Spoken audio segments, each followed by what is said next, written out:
فرعون اس کا لقب تھا. مصر کا جو بھی بادشاہ ہوتا تھا اس کو فرعون کہا جاتا تھا. چاہے یوسف علیہ السلام ہو, ان کو بھی فرعون کہا گیا, اور یہ ظالم آیا اس کو بھی فرعون, اس لیے کہ فرعون ٹائٹل تھا, لقب تھا. جیسے یمن کے بادشاہ کو تبا کہا جاتا تھا, جو بھی یمن کا بادشاہ بنتا تھا اس کو تبا کہا جاتا تھا. تو مصر کے بادشاہ کو فرعون کہا گیا. یہ بنی اسرائیل مصر میں تھی, تو مصر میں دو قوم ہو گئی. ایک وہاں کی لوکل قوم جس کو قبطی کہا جاتا تھا, اور ایک بنی اسرائیل جو باہر سے آئے ہوئے, جیسے یہاں ہے ایک یہاں کی لوکل قوم ہے اور ایک باہر سے آئے ہوئے لوگ ہیں. دو قومیں ہیں یہاں. تو ایک وہاں کی لوکل قوم تھی قبطی, اور ایک بنی اسرائیل تھے جو فلسطین سے آئے ہوئے اور وہاں بس گئے تھے. یہ فرعون جو تھا, یہ ولید جو تھا, یہ قبطی قوم سے تھا, اور اس نے ایک خواب دیکھ لیا تھا, اور وہ خواب یہ دیکھا تھا کہ کوئی میری حکومت میں لڑکا پیدا ہوگا اور وہ میری حکومت کو ختم کرے گا, اور اس کے ہاتھ میں حکومت آئے گی اور باغدور اس کے ہاتھ میں ہوگی. اس نے جب یہ خواب دیکھا تو صبح پریشان, اور پھر اس کے بعد اس کے وزراء کو جمع کیا اور اس نے اپنا خواب پیش کیا. تو وزراء نے کہا کہ بات آسان ہے, آپ اپنے سارے پولیسوں کو حکم دے دیجئے کہ جو بھی لڑکا پیدا ہو اس کو قتل کر دیا جائے, اور آپ کی قوم جو ہے قبطی وہ تو آپ کے خلاف ہوگی نہیں, تو لامحالہ یہ جو پیدا ہونے والا ہوگا یہ بنی اسرائیل کے اندر سے ہوگا, یہ ہمارے غلام ہے, یہ ہمارے نوکر ہے. کیا ظلم ہوتا تھا فرعون کی حکومت میں. ان بنی اسرائیل کو جو یعقوب علیہ السلام کی اولاد تھی, جو نبیوں کی اولاد تھی, کیا ظلم ہوتا تھا. کھیت میں بیل کی طرح ان کو جوڑ کر کھیت کیا جاتا تھا. کھیتوں کے نظام ان پر, پانی کھینچنے کا نظام ان پر, گھروں کی ساری غلامی ان پر, اور پھر ان کو مارا جاتا کوڑوں کے ذریعے سے جیسے جانوروں کو مارا جاتا ہے. انتہائی درجہ غلام بنا لیا تھا نبیوں کی اولاد کو. تو وزراء نے یہ کہا کہ یہ جو تختہ پلٹنے والا کوئی بچہ ہوگا یہ انہی کے اندر سے ہوگا, اس لیے آپ حکم دے دیجئے کہ اب بنی اسرائیل کے اندر جتنے بچے پیدا ہوں گے ہر گھر کے اوپر نگرانی رکھی جائے اور اس کو فوراً قتل کر دیا جائے. ابن کثیر رحمت اللہ علیہ نے لکھا ہے کہ اس کے حکم سے لے کر موسیٰ علیہ السلام کے پیدا ہونے تک اس کے بیچ 1.5 سال کا فاصلہ ہے. اس 1.5 سال کے فاصلے کے اندر قریباً 1400 بچوں کو فرعون کی حکومت قتل کر چکی تھی. 1400 بچوں کو, جو بچہ پیدا ہوتا قتل, جو بچہ پیدا ہوتا قتل کر دیا جاتا, تاکہ کوئی دشمن ہی نہ آئے ہمارا اور ہماری حکومت نہ چھینے. لیکن اللہ کو جو منظور ہوگا وہ تو ہونے ہی والا تھا. بنی اسرائیل کی ایک فیملی میں عمران تھے, اور ان کے گھر پہ اللہ تعالیٰ نے ایک لڑکے کا وجود دیا, اس کا نام موسیٰ رکھا گیا. اب ماں ڈر رہی ہے, جس کا پورا واقعہ قرآن نے نقل کیا ہے کہ پولیس آئے گی میرے بچے کو بھی مار دے گی, لیکن اس کو تو اللہ ہی بچانا چاہ رہا تھا, اس کو تو نبی بننا تھا, رسول بننا تھا. کیسے معلوم ہوتا ہے میرے بھائیوں, اللہ جب بچانے پر آتا ہے تو دنیا کی کوئی طاقت پامال نہیں کر سکتی. اب دیکھ لے, حق تعالی جب ہدایت دینے پر آتا ہے تو آزر جیسے بت پرست, بلکہ بت گھر بت بنانے والا, اس کے گھر میں ابراہیم خلیل اللہ کو پیدا کر دیتا ہے, اور ولید کے گھر میں خالد سیف اللہ کو پیدا کر دیتا ہے, اور 307 بتوں کے پجاریوں کو رضی اللہ تعالیٰ عنہ بنا دیتا ہے. وہ جب عزت دینے پر آتا ہے تو سارے لوگ ذلتیوں کے فیصلے کر چکے ہوتے ہیں, لیکن اسی کے اندر سے عزت دے دیا کرتا ہے. اور وہ جب ذلتی دینے پر آتا ہے تو تخت پر بیٹھے ہوئے کو اتار کر ذلتیوں میں ڈال دیتا ہے. موسیٰ علیہ السلام کو باقی رہنا تھا, ختم نہیں ہونا تھا, اللہ کا فیصلہ تھا. ماں ڈر رہی ہے تو اللہ ہی نے موسیٰ کی ماں کے دل پر الہام کیا, اور موسیٰ کے باپ کا موسیٰ کے وجود سے پہلے, پیدائش سے پہلے انتقال ہو چکا تھا. موسیٰ علیہ السلام یتیم تھے, اور عموماً نبیوں کو دیکھا گیا عموماً کہ ادھر حمل ٹھہرا نبی کا اور ادھر باپ کا انتقال ہو گیا. بعض علماء نے اس میں لطیف حکمت لکھی ہے کہ اللہ یہ چاہتا ہے کہ باپ سے تربیت نہیں ہوگی، اس کی تربیت تو میں ہی کرنے والا ہوں. اللہ تعالیٰ کا اشارہ ہے کہ میں ہی تربیت کروں گا. تو موسیٰ کے والد کا انتقال ہو گیا تھا، عمران ان کا نام تھا. موسیٰ علیہ الصلوۃ والسلام پیدا ہوئے، ماں ڈر رہی ہے کہ اب کیا ہوگا. اللہ نے ماں کے دل پر الہام کیا اور یہ کہا کہ ڈرو مت، ایک صندوق بناؤ. جیسے تم مردوں کا صندوق بناتے ہیں نا، ارے میت کو صندوق میں رکھ کر کے دفن کرتے ہو، تم ایک صندوق بناؤ اور اس میں موسیٰ کو رکھ دو اور سمندر میں ڈال دو. والقیہ فی الیم ولا تخافی ولا تحزنی، خوف نہ کرو، غم نہ کرو، اپنی بھی فکر نہ کرو، بچے کی فکر بھی نہ کرو، ہم حفاظت کریں گے. انا رادوہ الیک وجاعلوہ من المرسلین. اوہو، پیدا ہوتے ہی اللہ نے جب یہ تمغہ سنا دیا کہ اے ماں تو ڈر مت، اے میری بندی تو ڈر مت، اس کو ڈال دے سمندر میں، ہم اس کو دوبارہ تیرے پاس لے آئیں گے. اب کیسے لائیں گے؟ پانی میں ڈالنے کے بعد یہ اللہ کا نظام ہوگا، یہ اللہ کا نظام. وہ یوسف کو کنویں میں دلوا کر کے جب بادشاہ بنا سکتا ہے، کنویں میں دلوا کر جب وہ بادشاہ بنا سکتا ہے، تو وہ سمندر میں دلوا کر ماں کے پاس واپس بھیج دے تو اس میں کیا اشکال ہو سکتا ہے. تو میں تو ڈال دے اس کو، انا رات تو ہو ہی رہے، اس بچے کو دوبارہ ہم تیرے پاس لے آئیں گے، اور صرف لائیں گے نہیں، وجاعلوہ من المرسلین، اور ہم اس کو نبیوں میں سے، رسولوں میں سے بنانے والے ہیں. پہلے یہ ایڈوانس سنا دیا، ہم اس کو رسولوں میں سے بنانے والے ہیں. ماں نے ہمت کر کے صندوق میں چھوٹے سے بچے کو رکھ دیا اور سمندر میں ڈال دیا، اور وہ بہتا بہتا ادھر ادھر جو ہے موجوں میں تھپیرے کھاتے ہوا وہ چلتا رہا صندوق. اور اتنے میں فرعون کا مکان چونکہ سمندر کے کنارے تھا، اور اس نے دیکھا، اس کی بیوی نے، کہ کوئی صندوق بہ رہا ہے، تو منگوایا اور کھولا گیا تو خوبصورت، اس لیے کہ امت میں نبی سے بڑھ کر خوبصورت کوئی نہیں ہوتا، سب سے زیادہ خوبصورت نبی ہوتا ہے. اللہ تعالیٰ اپنے انبیاء کو خوبصورتی بھی عطا فرماتے ہیں اور تمام عیبوں سے پاک بھی پیدا کرتے. نبی میں کوئی عیب نہیں ہوتا. آپ نے نہیں سنا ہوگا کہ کوئی نبی پاؤں سے معذور پیدا ہوا، کوئی نبی ہاتھ سے معذور پیدا ہوا، کوئی نبی دماغ سے معذور پیدا ہوا، کبھی آپ نے نہیں سنا ہوگا.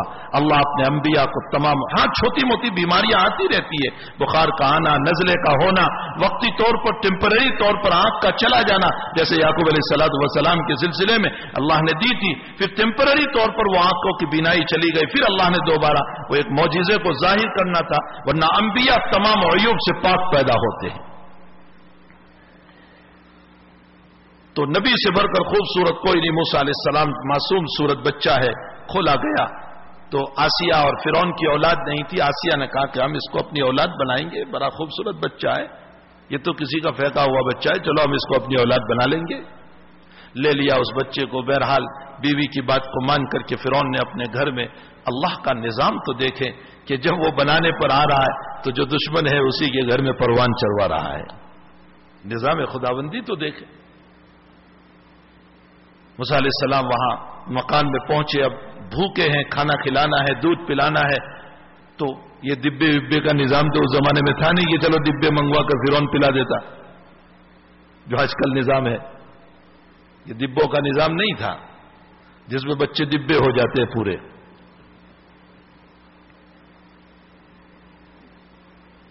شاہ ولی اللہ صاحب نے حکمت لکھی ہے کہ ماں کے سینے سے جب دودھ اترتا ہے، سنو حکمت، ماں کے سینے سے جب دودھ اترتا ہے تو اس دودھ کے ساتھ اللہ ماں کی محبت کو بھی منتقل کرتا ہے. اور جو قوت اس میں ہے وہ اس مصنوعی میں نہیں، آرٹیفیشل میں نہیں، جو قوت اس میں ہے، اس لیے کہ یہ ماں کا خون جا رہا ہے، اور خون میں جو قوت ہے وہ آرٹیفیشل میں تھوڑے ہو سکتا ہے. یہ تو ابھی کچھ زمانے سے چلا، ورنہ پہلے یہ نظام تھا کہ ماں اپنے سینے سے لگا کر کے دودھ پلاتی تھی اور ماں کی محبتیں منتقل ہوتی تھی. تو عورتوں کو، دایا کو، پلانے والیوں کو بلایا گیا، لیکن موسیٰ ہے کہ کسی کے سینے سے منہ ہی نہیں لگا رہے، اور جم میں غفیر جمع ہو گیا ہے وہاں پر. دیکھنے کے لیے کہ سمندر سے بچہ ملا ہے، بڑا خوبصورت ہے اور لوگ دیکھ رہے ہیں اس بچے کو، عجیب سا تماشا۔ یہ تماشا نہیں تھا، حقیقت میں اللہ کی کارکردگی تھی جو چل رہی تھی، ایک نظام تھا۔ ہم بہت سی جگہ پر کہتے ہیں اتفاقاً ہو گیا، ارے اتفاقاً تیرے اعتبار سے ہے، اللہ کے اعتبار سے کوئی اتفاق نہیں، وہ ایک نظام چل رہا ہے۔ یہ اتفاق ہمارے اعتبار سے۔ تو ایک جم غفیر جمع ہو گیا اور اس میں ایک لڑکی تھی جو موسیٰ کی بہن تھی اور وہ جانتی تھی اس پورے واقعے کو۔ اس نے کہا کہ میں بھی ایک عورت کو جانتی ہوں، اگر آپ لوگ کہتے ہو تو اس عورت کو میں بلا کر لاؤں۔ وہ بڑے پیار سے پلاتی ہے، بڑی محبت سے پلاتی ہے، اور جو بچہ اس کے قریب جاتا ہے تو وہ اس کے پیار اور محبت کی وجہ سے اس کے سینے سے لگ ہی جاتا ہے۔ اگر آپ کہیں تو میں اس عورت کو بلا کر لاؤں۔ دوڑی دوڑی گئی اور اپنی ہی ماں کو بلا کر کے لائی اور آئی اور موسیٰ کو اپنے گود میں اٹھایا اور موسیٰ نے دودھ پینا شروع کر دیا۔ حق تعالی جل شانہ نے اس طرح پر دوبارہ ماں کی گود میں پہنچا دیا۔ اِنَّا رَادُّوهُ إِلَيْكَ، ماں کو جو اللہ نے کہا تھا کہ ہم تیرے گود میں پہنچا دیں گے، اِنَّا رَادُّوهُ إِلَيْكَ، اور صرف پہنچایا نہیں، فرعون نے کہا کہ اچھا جاؤ تم اس بچے کو لے جاؤ ہمارے اور اپنے گھر لے جاؤ، اس کی تربیت کرو اور اس کو دودھ پلاؤ، اس کو بڑا کرو، ہم مہینے کا تمہیں 1 درہم دے دیا کریں گے۔ حق تعالیٰ نے صرف بچہ نہیں دیا بلکہ اوپر سے موسیٰ کی برکت سے کچھ دولت بھی عطا کروا دی۔ اللہ کا نظام ہے۔ اِنَّا رَادُّوهُ إِلَيْكَ وَجَاعِلُوهُ مِنَ الْمُرْسَلِينَ۔ حضرت موسیٰ علیہ السلام فرعون کے گھر میں بڑے ہوئے۔ اگلی باتیں انشاءاللہ کل کی مجلس میں نقل کروں گا کہ بنی اسرائیل اور اہل کتاب اور یہود و نصارہ کے مسئلے کیسے ہوئے۔ حق تعالی ہم تمام کو قرآن کریم کو سمجھنے کی توفیق عطا فرمائے۔ اللہم صلی وسلم دائما ابدا علی حبیبک خیر الخلق کلہم۔ ربنا آتنا فی الدنیا حسنہ وفی الآخرۃ حسنہ وقنا عذاب النار، وفقنا لما تحب وترضى من القول والعمل، وجنبنا الفواحش والمعاصی والخطایا والزلل۔ اللہم آثرنا واغفرنا واصلح لنا شأننا کلہ۔ اللہ ہم سب کے گناہوں کو معاف فرما، ہمیں قرآن فہمی نصیب فرما، ہمیں نبی سے محبت نصیب فرما، ہمیں رسول اللہ کے طریقوں سے محبت عطا فرما، ہمیں آپ کی زندگی سے پیار عطا فرما، آپ کے طریقوں میں ہمیں ہدایت نصیب فرما، آپ کے نقش قدم پر چلنے کی ہمیں توفیق عطا فرما۔ اے اللہ، جو آپ کے راستے کو چھوڑ کر نکلا ہے وہ 2 کوڑی کا مالک تو ہوا ہے لیکن تیری ناراضگی کا شکار ہو گیا ہے، ہمیشہ کی جہنم کا مستحق ہو گیا ہے۔ اللہ، آپ کی ناراضگی سے بھی حفاظت فرما، نبی کی زندگی سے ہٹ کر چلنے سے بھی ہم سب کی حفاظت فرما۔ اللہ ہم تمام کو حضور پاک صلی اللہ علیہ وسلم کی مبارک زندگی پر چلنے کی توفیق عطا فرما۔ اے اللہ، ہمارے بیماروں کو شفا عطا فرما، مرحومین کی مغفرت فرما، پریشان حالوں کی پریشانیوں کو دور فرما۔ اے اللہ، جو بے جاب ہے انہیں جاب نصیب فرما، جن کی دکانوں میں کاروبار نہیں ہے کاروبار عطا فرما، جن کی اولاد نہیں ہے اولاد عطا فرما، جن کی اولاد ہے ان کو آنکھوں کی ٹھنڈک بنا، دین کے داعی بنا، حافظ قرآن بنا، عالم بعمل بنا۔ اے اللہ، اور جن کے گھروں میں جھگڑے ہیں ان جھگڑوں کو ختم فرما، فتنوں کو ختم فرما، ان کے گھروں کو جہنم بننے سے حفاظت فرما، ان کے گھروں کو جنت بنا دے۔ اے اللہ، گھر میں آنے والی تمام بہوؤں کی، اے اللہ، ان کے ساس کو، ان کے خسر کو، اے اللہ، اپنی بیٹی سمجھ کر اس کے ساتھ معاملات کرنے کی توفیق عطا فرما۔ اے اللہ، اس کو اپنی بیٹی سمجھنے کی توفیق عطا فرما الہ العالمین، اور اس بہو کو بھی اپنے ساس اور سسر کو اے اللہ اپنے ماں باپ سمجھ کر ان کی خدمت کے جذبات عطا فرما۔ اے اللہ، گھروں کے جھگڑوں کو ختم فرما، فتنوں کو ختم فرما، بے چینیوں کو ختم فرما، عافیت سب کو عطا فرما، پریشانیاں سب کی دور فرما۔ اللہ ہم سب کی دعاؤں کو اپنے فضل و کرم سے قبول فرما۔ وصلی اللہ علی النبی الکریم برحمتک یا ارحم الراحمین۔